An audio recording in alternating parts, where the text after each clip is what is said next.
आप सभी ने अपना एक रूटीन बना रखा होगा जिसे फॉलो करते हुए आप भी बहुत अच्छा समय अपनी पढ़ाई के लिए निकाल रहे होंगे। आज मैं किस तरीके से समय निकालती हूँ, कैसे पूरे दिन को मैनेज करती हूँ, क्या रहता है मेरा शेड्यूल जिसके अकॉर्डिंग मैं बहुत अच्छे से समय निकालते हुए तैयारी कर पाती हूँ। आज मैं हर एक बिंदु को आपके साथ शेयर कर रही हूँ। ऐसा नहीं है कि मैंने इससे पहले ये शेयर नहीं किया है, लेकिन आज मैं फिर से आपको कुछ इसके बारे में बताने वाली हूँ ताकि आप भी अच्छे से समय निकाल सके और अधिक पढ़ाई को मैनेज कर सके। स्टूडेंट्स, मैंने हमेशा आपसे कहा है कि मुझे सुबह जल्दी उठना पसंद है। मैं रोज 4 बजे उठती हूँ और 4 बजे उठने के बाद 6 बजे तक मतलब 2 घंटे, जिसमें से 20-25 मिनट मेरे डेली रूटीन के अगर मैं निकाल दूं तो 4:25 या 30 मिनट के बाद मुझे 1.5 घंटा अच्छे से पढ़ने को मिल जाता है। देखिए, घंटे काउंट हमें नहीं करने होते हैं कि भाई कितना कितना घंटा हम पढ़ते हैं, कि हम 10 घंटा पढ़ते हैं या फिर हम 8 घंटा पढ़ते हैं। बस हम जो पढ़ते हैं वो इफेक्टिव होना चाहिए और ज्यादा से ज्यादा होना चाहिए, जो कि हमारे टारगेट को पूरा करता हो। मैं सुबह खींच तान के 1-1.5 घंटा निकाल लेती हूँ ताकि मुझे लगे कि हाँ चलो, सुबह सुबह इतना हो गया तो पूरे दिन भी बहुत अच्छा हो जाएगा। ठीक है, तो आप भी कोशिश किया करें कि सुबह सुबह आप थोड़ा सा समय ही, चाहे आधे घंटा ही क्यों ना हो, चाहे अब तो देखो एग्जाम पास में आ गई है तो टाइम तो हमें हर जगह बढ़ाना पड़ेगा, तो सुबह सुबह भी आप कोशिश किया करो कि थोड़ा समय आप पढ़ाई को दे पाओ। इससे आपको पूरा दिन एनर्जेटिक लगेगा, साथ ही साथ आपको लगेगा कि हाँ, पूरे दिन भी टारगेट अच्छे से पूरे होंगे। और सुबह का समय साइकोलॉजी जैसे सब्जेक्ट्स के लिए बहुत अच्छा होता है। उस समय वो टॉपिक्स बहुत अच्छे से समझ में आते हैं। मैं साइकोलॉजी जब भी पढ़ रही थी मैंने उसे सुबह ही पढ़ा, साथ ही साथ सब्जेक्ट का टॉपिक भी मैं सुबह पढ़ना पसंद करती हूँ। उसके बाद 6 बजे के बाद मेरा ऐसा रहता है कि 7:30 बजे मेरा बच्चा स्कूल जाता है, इसलिए मुझे 6 बजे कैसे ना कैसे करके पढ़ाई को एक बार बंद करना पड़ता है ताकि मैं उसके लिए प्रॉपरली टिफिन वगैरह, उसे तैयार करना, दूध वगैरह पिलाना, उसका सारा कर सकूं। तो उस समय मैं कोशिश करती हूँ कि सब्जी वगैरह सभी के लिए बन जाए, आटा वगैरह मैं सभी के लिए लगा लूं, उसके लिए प्रॉपरली खाना बनाना, उसको ब्रेकफास्ट वगैरह करवाना, दूध वगैरह पिलाना, मतलब उसे प्रॉपरली तैयार करते हुए मैं ज्यादा से ज्यादा काम वहां पर निकालने की कोशिश करती हूँ। जैसे ही वो स्कूल जाता है 7:30 बजे के समथिंग, उसके बाद मेरा जितना भी घर का काम है, झाड़ू पोछा वगैरह जितना भी रहता है, जैसे जो भी है, जैसे हस्बैंड के लिए टिफिन डालना, छोटे बेबी के लिए भी सारे काम करना, वो सारे करते हुए मैं कोशिश यही रखती हूँ कि 10 बजते बजते या फिर 10:30 तक मुझे मेरा काम कंप्लीट करना है। देखिए, ये कोई बाउंडेशन नहीं है। कई बार ऐसा होता है कि काम अधिक भी है तो 11 भी बजेंगे, लेकिन कोशिश ये रखनी है कि लास्ट 11 हो, कि कितना भी काम ज्यादा है लास्ट 11 तक हमें अब फिनिश करना होगा, क्योंकि ये गर्मियों का टाइम चलने लग गया है तो दिन काफी लंबा हमें मिलता है। रात को हम इतना इफेक्टिव नहीं कर पाते, लेकिन दिन में हम अब पढ़ाई बहुत अधिक कर सकते हैं। तो जितनी जल्दी हम काम को कंप्लीट कर लेंगे उतना जल्दी हम पढ़ पाएंगे।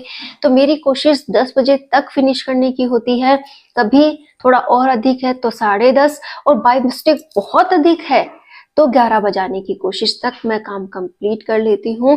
11 बजे तक बेबी का भी सारा काम हो जाता है। मेरे 2 बच्चे हैं तो बड़ा वाला तो स्कूल जा चुका होता है सुबह, और जो छोटा वाला है उसको भी मुझे इस काम के दौरान मैनेज करना होता है।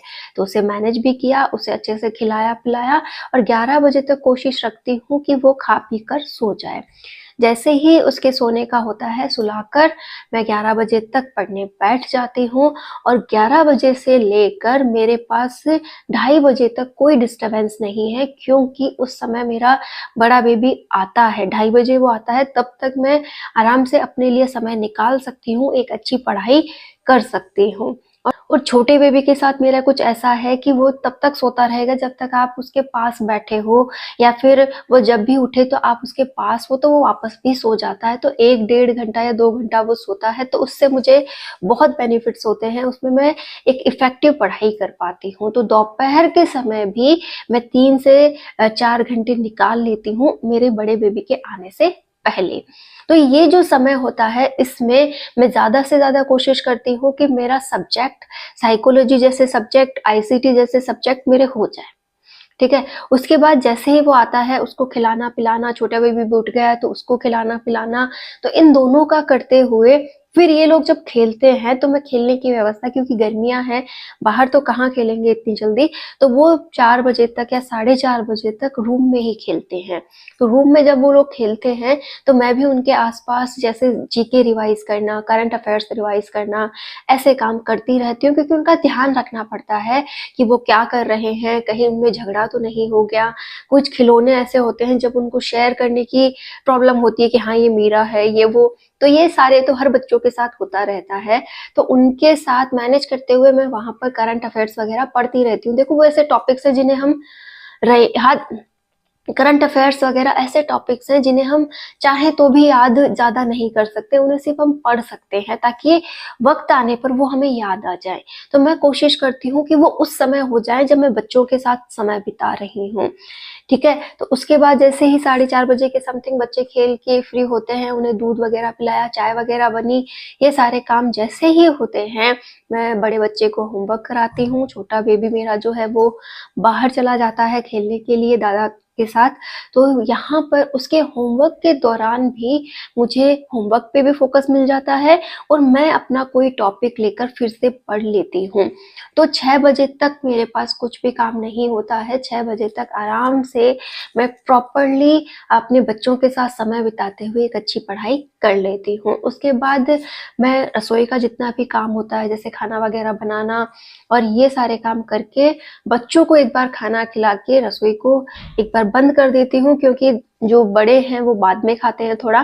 तो जैसे ही मेरे ससुर वगैरह आएंगे, हस्बैंड वगैरह आएंगे और मैं, हम तीनों जब खाएंगे तब मैं एक बार रसोई का काम और करती हूँ। तो 9 बजे से पहले कैसे भी करके इन सब के अच्छे से काम करते हुए, मेरा खुद का काम करते हुए मैं घर के सारे काम फिनिश करती हूँ और 9 बजे से फिर से पढ़ने बैठ जाती हूँ। तो यहाँ पर जो 9 बजे से मेरी पढ़ाई होती है वो मैं इफेक्टिव रखती हूँ कि हाँ ये अच्छी से हो जाए। तो 11 बजे तक कई बार टॉपिक फिनिश नहीं हुआ है तो उससे भी ज्यादा हो जाती है। और देखो नींद का कुछ ऐसा है कि 11 से लेकर 4 बजे तक की तो वो नींद तो है ही। कई बार दिन में भी बहुत अधिक थकान होती है तो मैं आधा घंटा या फिर पौन घंटा सो लेती हूँ, इससे ज्यादा नहीं, क्योंकि ये जो वक्त है इसमें हमें नींद में थोड़ी बहुत कमी करनी ही पड़ेगी। क्योंकि अगर हमने अब नींद में कमी नहीं की तो हम पढ़ाई के लिए समय नहीं निकाल सकते। अगर आपको लगता है कि बहुत अधिक थकान हो रही है, मुझे अब थोड़ा आलस भी आ रहा है, तो आप कुछ एनर्जेटिक कर लें, जैसे पानी वगैरह पी लिया, कुछ खा लिया, अपने आप को बिजी कर लिया। या और भी ज्यादा थकान हो रही है तो आप लेट गए और फिर भी आराम नहीं मिला तो थोड़ी देर आप सो भी सकते हैं। लेकिन कई बार जब ऐसा होता है कि थकान शरीर के अकॉर्डिंग कुछ ऐसी है कि आप लेटोगे तो कंफर्टेबल हो, तो कई बार लेट के भी पढ़ाई आप कर सकते हैं। लेट के पढ़ना वैसे कोई गुनाह नहीं है। कई बार अगर आपको बहुत अधिक शरीर साथ नहीं दे रहा है तो आप थोड़ा देर लेट के भी पढ़ोगे तो चलेगा। तो इस तरीके से आप भी पूरा मैनेज कर सकती हैं। और हाँ, आप कर भी रही होंगी, बहुत अच्छा अपने लिए समय भी निकाल रही होंगी। लेकिन ये याद रखिएगा, ये जो समय हमें मिला है ये बेहद कीमती है। हमें एक इफेक्टिव पढ़ाई भी करनी है, साथ ही अपने बच्चों को भी देखना है। तो हर एक काम को मैनेज करते हुए आपको एक अच्छी तैयारी करनी है। तो प्लीज अपने शेड्यूल को मैनेज कीजिए, बहुत अच्छी पढ़ाई कीजिए और जितना हो सके अपने सिलेबस को कंप्लीट करते हुए रिवीजन की ओर बढ़िए। क्योंकि जितना अच्छा रिवीजन होगा उतना ही जल्दी हम अपने टारगेट तक पहुंच पाएंगे। क्योंकि रिवीजन से चीजें मजबूत होती हैं, चीजें हमें अच्छे से आने लगती हैं, वो टॉपिक्स क्लियर होने लगती हैं, वो टॉपिक्स हमारे क्लियर होने लगते हैं।